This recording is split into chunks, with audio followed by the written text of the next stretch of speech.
Dans un monde où les océans cachent autant de trésors que de dangers, chaque aventure peut changer le destin d'un pirate.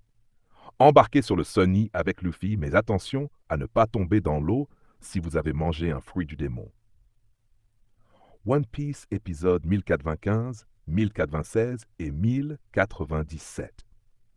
L'air est saturé de tension. Les murs de métal vibrent d'un grondement sourd, comme si l'île elle-même retenait son souffle. Dans ce couloir futuriste aux parois lisses et argentées, un bruit lourd résonne. Tap, tap, tap! Ce n'est pas une marche ordinaire, on dirait presque que l'eau glisse sur le sol avec lui. Soudain, une silhouette massive émerge de l'ombre. Un visage familier, mais ce n'est pas Jinbei. C'est Shark, un séraphim, son corps sculpté comme une arme vivante. Ses yeux étincellent d'une froideur mécanique. Sans un mot, sa main se lève. Tu entends un vraaaaah strident et un rayon de lumière jaillit, coupant l'air comme une lame brûlante. La chaleur te frappe au visage. Le sol explose derrière toi, projetant un souffle de poussière métallique et d'ozone. Sanji, les muscles tendus, bondit d'un seul coup, ses chaussures frappant le sol dans un claquement sec. Il tourne dans les airs et boum! Son talon enflammé percute le torse de S-Shark. Le choc résonne dans tout le couloir, mais la créature ne recule même pas. Robin déploie soudain ses bras géants dans un craquement presque organique. Crac, crac! Ses mains, larges comme des portes, s'abattent sur lui avec la force d'un marteau. Mais tout se brise sur une vague d'eau qui jaillit autour de S-Shark, comme une muraille liquide. Usopp, crispé, tire avec précision. Fouche! Les projectiles sifflent dans l'air, mais se perdent dans le mouvement glissant de l'ennemi, comme si ses pieds patinaient dans un courant invisible. Rien ne l'arrête. Pendant que le groupe lutte, ailleurs, dans une salle de contrôle saturée de bips électroniques, trois figures observent la scène sur des écrans translucides. Lilith, sourire narquois aux lèvres, joue avec les commandes. Edison, silhouette nerveuse, pianote rapidement sur un panneau tactile, sa voix vive annonçant « Donnons-lui de quoi évoluer encore ». Pythagore, plus posé, ajuste les paramètres, ses doigts effleurant les commandes comme s'il sculptait une pensée. Une odeur surprenante flotte soudain dans la pièce. Du pain chaud, des sauces, de la viande rôtie. Atlas grogne, j'ai faim. Edison et Pythagore hochent la tête. York entre alors, paresseuse, avalant des bouchées énormes, la mâchoire craquant sous la masse de nourriture. Elle mange, encore, encore. Jusqu'à ce que ses pas lourds s'éloignent vers une petite pièce adjacente. Une porte coulisse se referme, un bruit, puis un soupir de satisfaction. York revient, les yeux mi-clos, et se laisse tomber sur un canapé, sombrant aussitôt dans le sommeil. Pythagore reprend le contrôle, et soudain, dans le couloir, Sanji et les autres sentent leurs chaussures devenir lourdes, impossibles à bouger. Le métal semble coller au sol, les fixant sur le chemin du rayon meurtrier de Shark. Le bourdonnement du laser monte, mais une voix grave, calme et assurée résonne dans le couloir. Ça suffit. Shaka. Il avance d'un pas ferme. Les lumières se reflètent sur son casque lisse. Il ordonne à S-Shark de se retirer. Le séraphim obéit instantanément. L'atmosphère se détend comme un nœud qui se défait. Le groupe, encore haletant, fait face à cet homme imposant qui se présente comme un autre Vegapunk. Sa voix porte le poids des siècles. Egghead est appelée l'île du futur. Mais elle vient du passé. Une île comme celle-ci existait il y a 900 ans. Pendant ce temps, à l'autre bout de l'île, un autre décor s'ouvre. Luffy, Jinbei, Chopper et Bonnet avancent dans un silence troublé, leurs pas écrasant des morceaux de métal et de verre brisés. La fabyriophase, une décharge immense, s'étend devant eux. L'air est froid, saturé d'une odeur de rouille et d'huile. Des carcasses de machines, des têtes de robots, des câbles arrachés jonchent le sol. Au milieu de ce cimetière mécanique, une ombre gigantesque repose, immobile. C'est un robot, mais pas comme ceux de Vegapunk. Sa coque est couverte de cicatrices, ses articulations massives figées. Même endormi, il impose un respect silencieux. Jinbei pose une main sur la structure froide. Ce robot, il a besoin d'une technologie bien plus avancée que ce que nous avons aujourd'hui. Mais il semble si ancien. Un silence épais les entoure. Comme si, derrière ce métal, un secret vieux de 9 siècles les observait. Le couloir d'Egghead est baigné d'une lumière blanche froide, presque clinique. L'écho des pas résonne sur les parois métalliques, amplifié par le silence tendu qui a suivi la bataille contre Shark. On n'entend plus le vrombissement des armes, ni le choc des coups, juste cette respiration lente et pesée, comme si tout le monde retenait encore un reste d'adrénaline. Shaka se tient là, immobile. Sa silhouette est droite, imposante. Son casque parfaitement lisse reflète des éclats des néons au-dessus, créant de petites traînées lumineuses qui semblent glisser sur son visage impénétrable. Quand il parle, sa voix ne tremble pas. Elle est profonde, claire, et chaque syllabe tombe comme un coup de marteau sur une enclume invisible. Il y a, très longtemps, existait un royaume à la technologie avancée, bien plus que ce que vous pouvez imaginer aujourd'hui. Ces mots résonnent, frappant l'air comme une onde. Les chapeaux de paille échangent des regards, certains surpris, d'autres déjà méfiants. Shaka poursuit, ses phrases s'enchaînant lentement, comme s'il pesait chacune d'elles.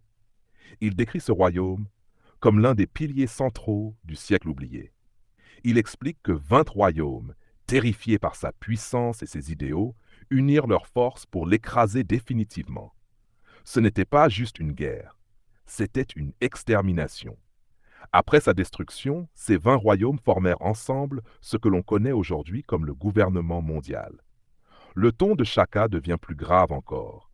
Il raconte comment, pour effacer la moindre trace de ce royaume, le gouvernement interdit toute étude de cette période.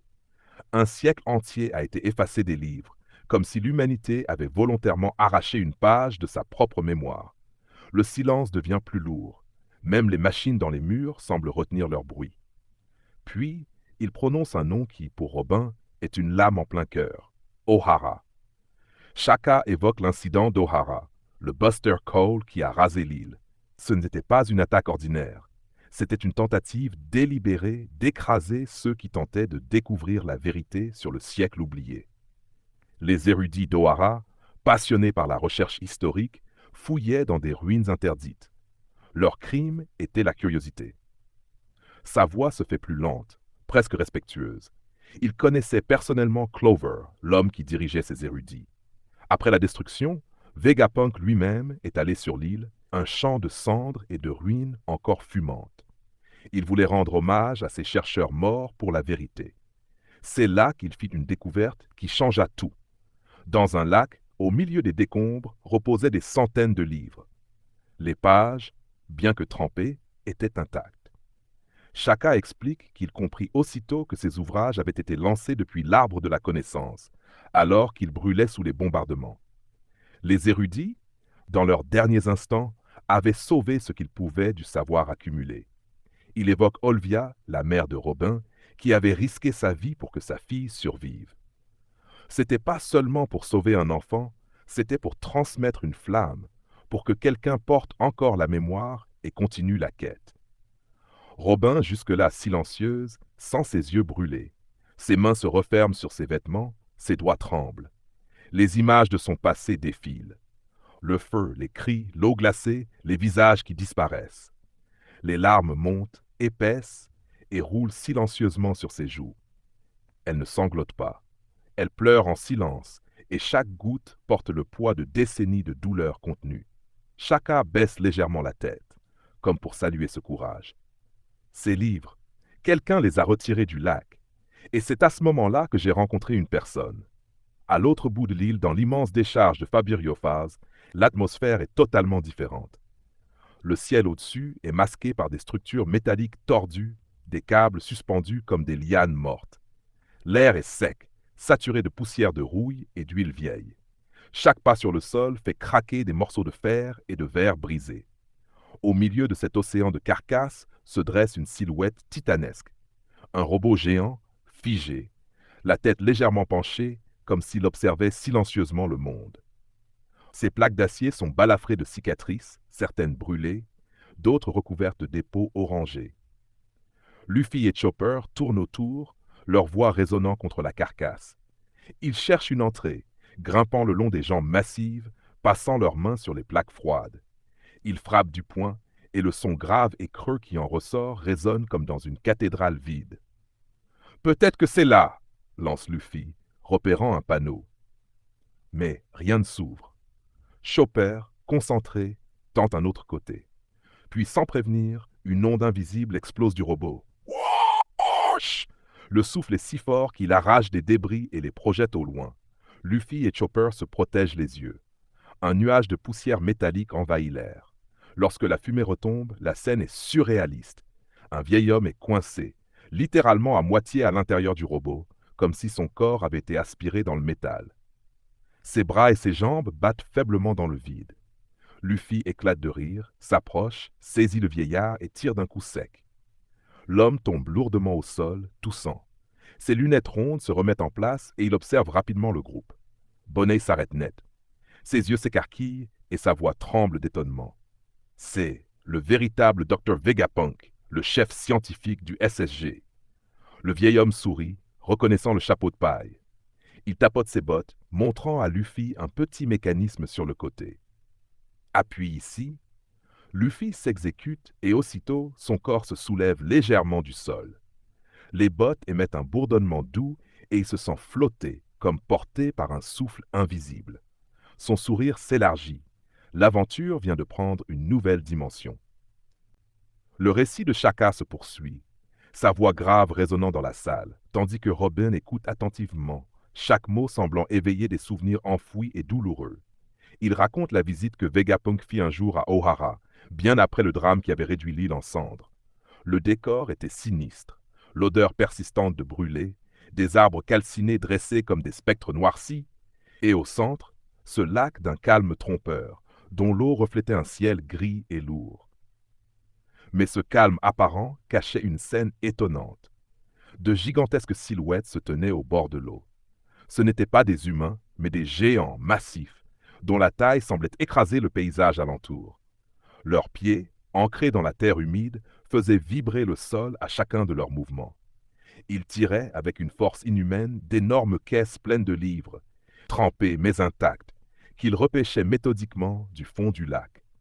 L'eau glissait le long des cordages et des planches, tandis que les gouttes, tombant lourdement, faisaient résonner un rythme régulier comme un tambour discret.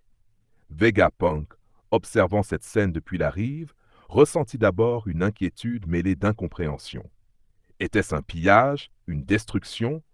Les intentions des géants restaient un mystère. Mais son doute se dissipa lorsqu'une voix familière s'éleva derrière lui. Monkey Dragon, le visage grave, apparut dans un souffle de vent. Il expliqua que ces géants avaient une mission sacrée, sauver les écrits d'Ohara et les transporter loin jusqu'à Elbaf, la terre des géants, où le gouvernement mondial ne pourrait les atteindre. Vegapunk, touché par cet acte, décida de suivre cette piste.